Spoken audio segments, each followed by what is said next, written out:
नमस्कार। मैं किसान हूँ और आप सभी के बीच एक कहानी रखना चाहता हूँ। मेरे एक दादी है, बहुत प्यासी है, लहलहाती फसल को निहार रही है। वह देख रही है कि तपिश इतनी अधिक है, गर्मी इतनी अधिक है कि उसके चेहरे, उसके हाथ पैर गर्मी के तपिश के कारण झुलस से जा रहे हैं, लेकिन उसकी फसल बहुत लहलहा रही है। वह यह भी देख रही है कि गिने चुने 4-5 ही ऐसे खेत होंगे जहाँ पे फसल लहलहा रही है। बाकी बाकी के खेत में नहीं फसल है, नहीं कोई किसी भी प्रकार की उत्पाद लगी हुई है। लेकिन वो अपने खेत को एक टकटकी लगा करके निहार रही है और सोच रही है कि मेरे पति भी तो खेती करते थे, लेकिन तब ये जो फसल है ना, ये एक निश्चित समय में ही लहलहाया करती थी। लेकिन भरी दोपहर, भरी गर्मी में भी ये फसल लहलहा रही है और सोचते हुए अपने घर की ओर चली जाती है।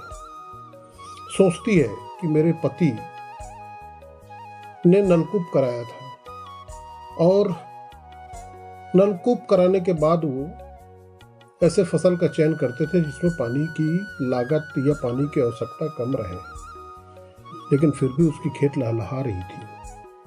वो जैसे ही अपने घर के दहलीज पे पहुंचती है, कुछ कारणवश उसके शरीर में विकार उत्पन्न होते हैं और वह फटाक से गिर जाती है। अचानक से उसकी नातिन देखती है और दौड़ के अपने दादी के पास जाती है। बोलती है, जैसे उसका हाथ छूती है, दादी का शरीर बुखार से, गर्मी से तपतपा रहा था। बच्ची बोलती है कि दादी तुम परेशान मत हो, मैं तुम्हारे लिए तुरंत एक गिलास पानी लेकर के आती हूँ। वह मटके की ओर दौड़ती है। अचानक देखती है मटके में पानी का एक बूंद नहीं रहता है। दादी फिर परेशान हो जाती है, बोली, बच्ची, दादी आप बिल्कुल भी तनिक भी मत घबराओ, मैं तुरंत कुएं से पानी लेकर के आती हूँ। जैसे ही वह लड़की कुएं में बाल्टी डालती है, छपाक से आवाज तो आती है, लेकिन उसके बाल्टी से पानी का एक बूंद नहीं निकलता है, क्योंकि वह कुआं सूख चुका है। दादी उस मंजर को देख करके और ज्यादा घबरा जाती है। अचानक से उसे याद आता है कि दादी आप रुको, मैं नलकूप से पानी लेके आती हूँ, और दौड़े चली जाती है नलकूप के पास। जैसे ही उसने स्विच ऑन किया, नलकूप से भी सरसराहट की आवाज आती है, सर्र की आवाज आती है, लेकिन पानी का एक बूंद नहीं निकलता, क्योंकि नलकूप भी सूख गए हैं।